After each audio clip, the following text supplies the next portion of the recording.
আমরা সকলেই গৃহী মানুষ। সংসারের মধ্যে সকলেই বসবাস করি এবং আমরা সংসারের মধ্যে থেকেই চেষ্টা করি আমাদের বাড়ির দেবতাদের প্রসন্ন করার।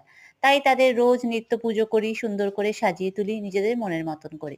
কিন্তু এত কিছুর পরেও যদি আমরা মানুষ হয়ে নিজেদের মনুষ্যত্বের ধর্মটা ভুলে যাই এবং সবার ১ম এ যেটা হয় সেটা হচ্ছে আমরা পুজো আচ্চা করব কিন্তু বাইরের লোকের সঙ্গে ভালো ব্যবহার করব না, লোকজনদের ঠকাবো, তাহলে কিন্তু সেটা ঠিক নয়।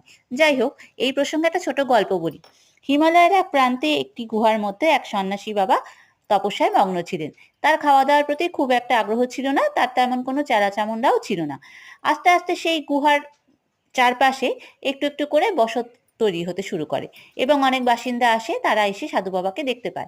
১ম এর দিকে যারা আস্তে, আস্তে ঝুপড়ি বানিয়ে বসবাস করতে শুরু করেছিল, তারা সাধু বাবাকে চিনত। ক্রমে, ক্রমে ওখানে আরো আস্তে, আস্তে লোক সংখ্যা একটু, একটু বাড়ল। তারা তখন সাধু বাবাকে চিনতে লাগলো।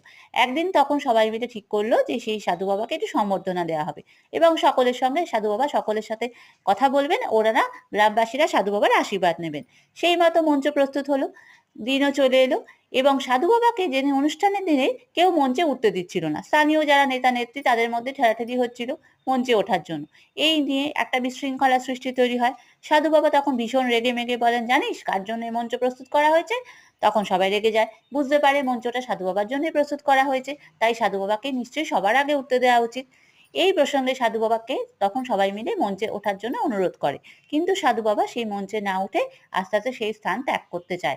তখন সবাই জিজ্ঞাসা করে, "বাবা আপনি কি আবার গুহার মধ্যে ফিরে যাবেন?" তখন সাধু বাবা বলেন, "না, আমি আবার আমার সংসারে ফিরতে চাই। তার কারণ আমি যেহেতু গুহার মধ্যে এতদিন ছিলাম, তাই রাগকে কি করে আমাদের মধ্যে একটু ইংরাজি ভাষা ব্যবহার হয়ে যাচ্ছে। যাই হোক, রাগকে কি করে কন্ট্রোল করা যায় সেটা কিন্তু আমার শেখা হয়নি। তাই আমি সংসারের মধ্যে ফিরতে চাই। ফিরে আমি শিখতে চাই মানুষের সঙ্গে মানুষের কিরম ব্যবহার করা উচিত।" যাই হোক, এই গল্পটা এটুকুই ছিল। তাই জন্য মানুষের সঙ্গে মানুষের ব্যবহারটা অতি আবশ্যক।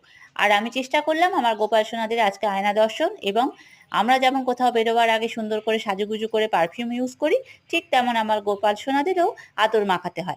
সেই ভিডিওটা সকলের সঙ্গে ভাগ করলাম। ভালো লাগলে উপাসনা অ্যাঙ্কারিং চ্যানেলটি সাবস্ক্রাইব করে পাশে থাকুন। আজকের মতো এইটুকুই।